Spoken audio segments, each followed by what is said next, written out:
Let's mic देश का मिजाज ईस्ट। ये है let's mike more than radio. आप सुन रहे हैं पूर्वी भारत की खबरें। झारखंड में जेपीएससी और जेएसएससी परीक्षाओं में गड़बड़ियों को लेकर आंदोलन कर रहे छात्रों की राज्य सरकार के साथ दूसरे दौर की बैठक भी खत्म हो गई है। रांची स्थित स्टेट गेस्ट हाउस में जेपीएससी जेएसएससी अभ्यर्थी न्याय मंच के 8 सदस्यीय प्रतिनिधिमंडल ने सरकार के प्रतिनिधियों के साथ वार्ता की। छात्रों ने बातचीत को सकारात्मक बताया है। सरकार ने फीडबैक देने और अपनी मांगें सौंपने के लिए एक ईमेल आईडी दी है। उल्लेखनीय है कि छात्र 2 जुलाई को जेपीएससी द्वारा 14वीं सिविल सेवा पीटी परीक्षा में हुई गड़बड़ियों के विरोध में संघर्ष कर रहे हैं। छात्र नेता देवेंद्र नाथ महतो पिछले 6 दिनों से भूख हड़ताल पर हैं। वहीं झारखंड लोक सेवा आयोग की संयुक्त सिविल प्रारंभिक परीक्षा 2025 में कथित अनियमितताओं का मामला सुप्रीम कोर्ट भी पहुंच गया है। सामाजिक कार्यकर्ता और राजनीतिक नेता हरिशरण देवगन ने शीर्ष कोर्ट में जनहित याचिका दाखिल की है। याचिका में 19 अप्रैल 2026 को हुई प्रारंभिक परीक्षा की पूरी प्रक्रिया की स्वतंत्र, निष्पक्ष और समयबद्ध जांच की मांग की गई है।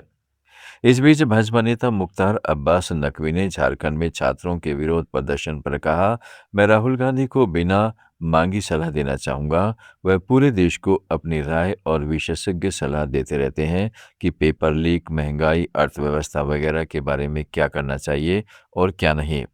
इसके बजाय उन्हें अपने सहयोगियों और सहयोगी राज्यों को कुछ विशेषज्ञ सलाह देनी चाहिए, खासकर झारखंड में हुए पेपर लीक और उसके बाद सरकार के असंवेदनशील रवैये के बारे में, जिससे बहुत ज़्यादा परेशानी और बकवास हो रही है।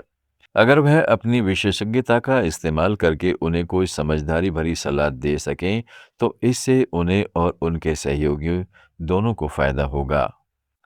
छत्तीसगढ़ की राजधानी रायपुर में सिविल लाइन्स पुलिस थाने में हिंदू देवी देवताओं और धार्मिक रीति रिवाजों के बारे में आपत्तिजनक और अपमानजनक सोशल मीडिया पोस्ट करने के आरोप में 2 व्यक्तियों के खिलाफ एफआईआर दर्ज की गई है।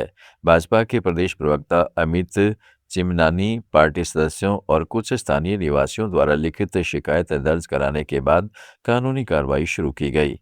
एफआईआर के अनुसार मुख्य आरोपी हंसराज गोयल ने कथित तौर पर अपने फेसबुक प्रोफाइल पर हिंदू धर्म की मान्यताओं पर सवाल उठाते हुए भगवान शिव, राम, कृष्ण, विष्णु, हनुमान, इंद्र, ब्रह्मा और गणेश सहित कई देवी देवताओं का नाम लेते हुए विवादास्पद टिप्पणियां की है। बिलासपुर के तोरवा स्थित मुक्तिधाम में एक पालतू डॉग का अंतिम संस्कार किए जाने पर विवाद पैदा हो गया है। स्थानीय नागरिक और कुछ संगठनों के सदस्य मुक्तिधाम पहुंचे और वहां पशु का अंतिम संस्कार किए जाने पर आपत्ति जताई। जानकारी के अनुसार कुंदू दंड क्षेत्र में रहने वाला एक परिवार पालतू डॉग को अंतिम विदाई देने के लिए तोरवा मुक्तिधाम ले गया, जहां उसका अंतिम संस्कार किया गया। स्थानीय लोग और संगठनों का कहना था कि मुक्तिधाम मनुष्यों के अंतिम संस्कार के लिए निर्धारित है, वहां किसी पशु का अंतिम संस्कार किया जाना उचित नहीं है। मौके पर विरोध की स्थिति बनने पर पुलिस ने दोनों पक्षों से बातचीत कर मामला शांत कराया। बिहार के पंचायती राज मंत्री दीपक प्रकाश ने साफ किया है कि पंचायत चुनाव से पहले वर्ष 2011 की जनगणना के आधार पर पंचायतों का परिसीमन कराया जाएगा। मतलब पंचायत चुनाव का बिगुल बजने से पहले गांव की सियासत का नक्शा बदल सकता है। पंचायतों की सीमाएं बदलने से चुनावी क्षेत्र बदल सकते हैं। परिसीमन के बाद आरक्षण रोस्टर तैयार होने पर कई सीटों की तस्वीर भी बदल सकती है। पश्चिम बंगाल में एनसीपीआई के सांसद अबू ताहिर खान और खलीलुर रहमान ने राज्य सचिवालय नबन्ना में मुख्यमंत्री शुभेंदु अधिकारी से मुलाकात की। यह मुलाकात प्रधानमंत्री नरेंद्र मोदी के साथ उनके आवास पर हुई ब्रेकफास्ट मीटिंग के बाद हुई। जानकारी के अनुसार दोनों सांसदों ने मुख्यमंत्री के साथ एसआईआर प्रक्रिया और जांच पड़ताल में 27 लाख मतदाताओं के नाम हटाए जाने के मुद्दे पर बात की।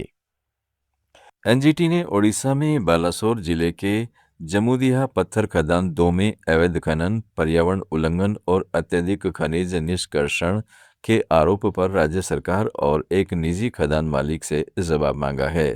एनजीटी के न्यायिक सदस्य अरुण कुमार त्यागी और विशेषज्ञ सदस्य ईश्वर सिंह की 2 सदस्यीय पूर्वी पीठ ने पाया कि याचिका में राष्ट्रीय हरित न्यायाधिकरण अधिनियम 2010 के तहत पर्यावरण से संबंधित महत्वपूर्ण प्रश्न उठाए गए हैं।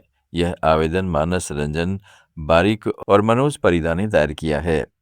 बिहार, पश्चिम बंगाल, उड़ीसा, झारखंड और छत्तीसगढ़ की ताज़ा खबरों के इस बुलेटिन को रोजाना सुनने के लिए डाउनलोड करें लेट्स माइक ऐप। जुड़े रहिए लेट्स माइक के साथ।